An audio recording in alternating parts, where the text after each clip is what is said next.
Greetings, Mind Crafters, and welcome to another exciting Mindcraft episode here on this glorious day. My name is Kimberly Quinn. I'm out here with little Giovanni, and I am absolutely elated. We're way back there now in what's called the High Meadow.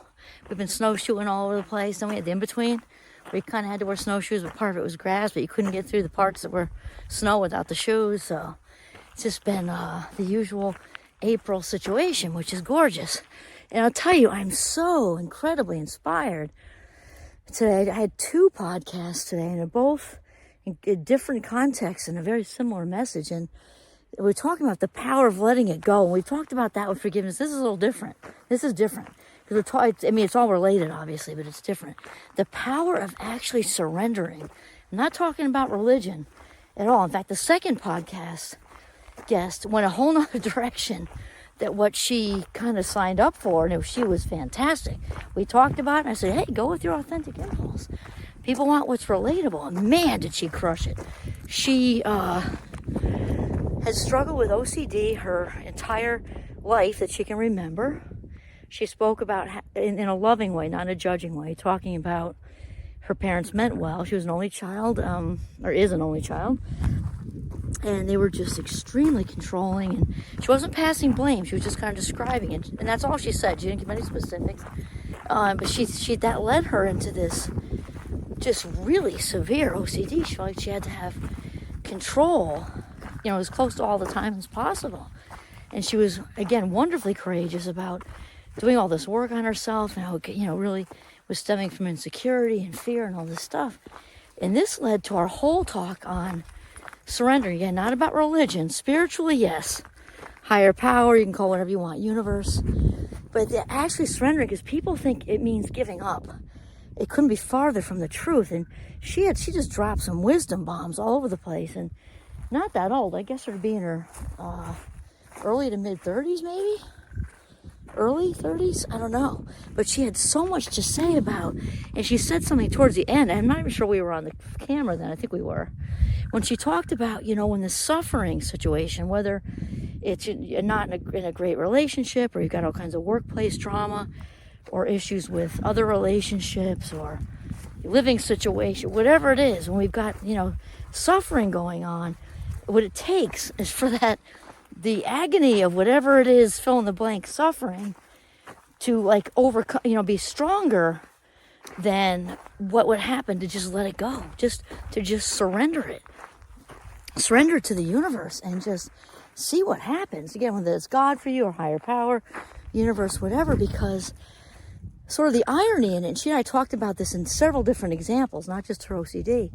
The irony in it is that when you actually really, really, truly surrender, it's amazing that the solutions just kind of arrive on your front doorstep. And it's so counterintuitive, because what we want to do when we're feeling insecure and afraid and in that, need to control mode and all that type of thing, is that we want to just dig our claws in. That's what we want to do, because it gives us this illusion that we can control whatever it is going on. The high majority of things we can't control. It's a big fat illusion, because life unfolds, the kind of the way it's meant to unfold.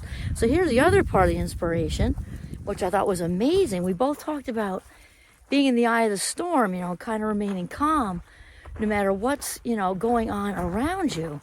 And she said how she used to, because OCD, and she said this on film, so it's okay. OCD and also GAD, which is generalized anxiety. So she had that and something else. Maybe it was ADHD, ADD, something. Anyway, but she was very, very, very, very familiar with the racy monkey mind her entire life, not really knowing peace of mind at all. And she started to do this work on herself. I think she said 12 years of just really being introspective and reflective on, sort of understanding this is all mind chatter. When we're feeling threatened, when we're at home on the couch, or in a dorm room with our roommate, or we're sitting on the beach in the sand, or picture wherever, and we're not actually being threatened, but the brain doesn't know the difference, right? And it's what we talked about. We talked about really fully getting that, and she is sort of a walking, success story with managing anxiety. And she was the opposite of the opposite of cocky or arrogant about it. She was actually very, very humble about it and very, very honest about how brutal it was when she was in the throes of it. And that's what she was saying about the whole suffering thing. And that won't be out till May. I'll try to remind everybody when it gets close, because she's going to say all this way better than I am right now. But it's what inspired me, because I'm very into surrendering and remaining in that eye of the storm. Because once you kind of get it down, when she said, okay, she said it was brutal, all from, growing up and just all day long. She said she even didn't go to some things. She would have a social thing at high school or wherever, a while ago, or a social thing as a young adult, and she'd plan to go, and then eventually she would just not go. She would just throw in the towel because she was so overwhelmed with all the racy, just paralyzing feelings and anxiety can do to her. And now you will hear her in the middle of May, roughly.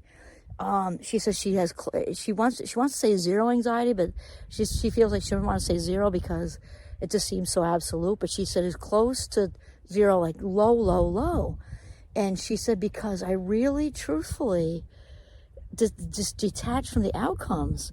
And she's expecting their first child right now. He's a little boy. He's due in, I think, a few weeks. And she said so many people have come up to her. I remember this too, saying, oh, but if you have a C-section, don't worry, don't stress, and all this don't worry, don't stress stuff. And she says, I'm not. Whatever it is, I'll. She even said about being excited. They'll say, are you excited? And she says, no, I mean, I'm not excited, but in this moment right now, I don't have him yet, And so she's just in this fantastic place, and she was so honest. She shared lots and lots about the vulnerability of it. So whether it's anxiety or whether, we actually brought up being an entrepreneur, which I can relate to too, because she has a magazine. She's an emotional intelligence specialist and also a generational trauma specialist. So again, when she gets closer, I'll leave you the info. But she talked about when she was running a business a while back, and that being an entrepreneur is full of wanting to control this. And there's a lot of uncontrollables, and you want to control them. The client wants this, the client doesn't want that. You got tech stuff working, not working, And she says that's where it all, I don't know if that's where it all started, but she talked about that being, challenging. That you just have to realize when you're outcome based. We've talked about this a lot on the Minecraft podcast and YouTube channel. When we have our happiness and inner peace and calm mind and all that attached to outcomes that are external to us, that are outside of here and here, that we are then dependent on our good feels on other people and circumstances and situations. And she brought that up, and like, oh my gosh, we're gonna have to do like 3 or 4 podcasts with this person, because she was just so, and all my guests are amazing, I don't mean that, just within the topic is such a hot tamale right now, because so much of the country and world is just so anxious. And the Gen Zs, as we all know, are the most anxious and depressed generation of young adults that the United States, has seen. I mean, they're very, very, very, very anxious. A lot of fear-based thinking, a lot of what-if thinking, a lot of focus on out here outcomes instead of, and they're learning, they're getting there, they're definitely getting there, instead of, bringing that stuff in the living room, which is hard. My guest, Brittany Nicole, just talked about how hard it was, but how the introspection has been life-changing for her, and the work has been absolutely life-changing. G wants to move, apparently, because she said now she has almost zero anxiety. It's been a while. It's not like it's been a week. It's been a while, because she just, when her mind starts to head for that trap of feeling like she needs to control the situation, she does a lot of talk through with, what about these thoughts is real, which is usually not much, if anything, right? What about this is in the past? What about this is in the future? Because the only place that's free of anxiety is the present moment. So we got talking about, the power of mindfulness, and people get that confused with meditation. There can be some overlap, but really being mindful is about just being in the present moment. Just be here now in your life, engaged with whatever's in front of you, whether it's in the woods here, or you're washing dishes, or whatever. And when she gave me a huge smile when I agreed and said, well, yeah, that's the only place anxiety is not, right? Because it's neurologically impossible to feel anxious unless you're allowing anxious thoughts to run through your mind first. So if you're absolutely in the moment, 100%, it's not possible for you to be anxious if you're actually in this moment. So it was just such a delightful conversation. It was just about an hour ago, and then the first one I had, the first gentleman was talking about mindfulness in the corporate world as an innovator, and he was also amazing. So he'll be in early May, she'll be in mid-May. I'll release those. It's going to be absolutely amazing. So both of them had a very main theme of detaching from outcomes. You want to, I mean, you can put the good feels out, like I would like this situation or project or relationship or living situation, whatever, to work out for the best, and feel what it's like to feel the feeling of it being good, having it, have it, good outcome. But the trick is to not box that outcome into looking a specific way. That is where we get caught up, and it can be very hard because we don't want to do that. We want to have things, go really well. And then she said another thing. She was talking about a difficult conversation she had with a family member, and did not expect that family member to take it. She said, I came at it with love and kindness, and I was extremely careful with my words. And she said something, and I told her that was a quote for the ages. And she said it was because, and she even, said, I'm willing to clarify what I think and how I feel. And the other person was very in defense mode. That was the filter of the other person. And then she just said to me, she said, I had to tell myself, it doesn't have to go well to go well. And I really liked that, because it didn't turn out where it was all, as they say, I'm going to say this, ice cream sundaes and roses or something. It didn't come out like that, but parties were heard and they moved forward, but it looked a little different than what you thought. And just the whole thing was so good. And so the whole idea of surrendering is so powerful. It's not giving up. It's not just, say, okay, I'll be defeated. It's about trusting in yourself and in the universe, or whatever you call that you will be in alignment, for the greater good, and to really trust that it is all going to unfold exactly the way it's supposed to, and that we don't have a way to control that. It's an illusion anyway. May as well just let it go and surrender. Here you go, universe. This situation with work politics is way too much. Here you go, higher power. Here you go. It's all you.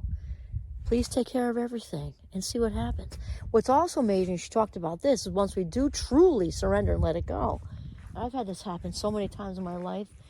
Couldn't even possibly count the times. And it doesn't have to always be big stuff. It can be little stuff.